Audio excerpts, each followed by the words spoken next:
Okay guys, French toast. Is it French? Let's Google it. So yes, it's so fantastic, it's so delicious. It's like a little golden brick that has a little crunch and melts in your mouth. Why did I make it? Well, I just really miss home. I haven't been in DC for a month or two now, as long as we've been social distancing. I really miss my family, my mom. I really miss one of my favorite brunch restaurant, which is Founding Farmer / Farmer Fisher Bakers.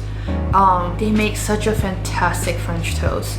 And when you do the all-you-can-eat at Farmer Fisher's Baker, it's just, I stack. It's like a Jenga piece of French toast because that thing is so good. I felt so inspired. I miss the taste, but it got me thinking. And I also miss my home in Hong Kong. And I miss my grandma.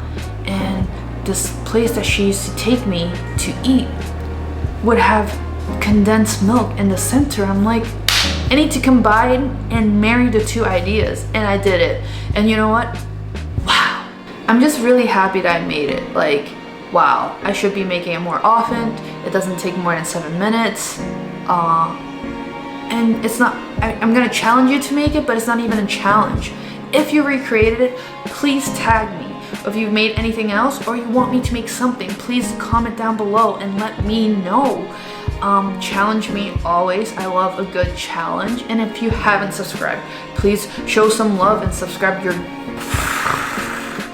favorite fire. It's Kai from Pyro Kite. Thank you so much for watching. I'll see you guys soon.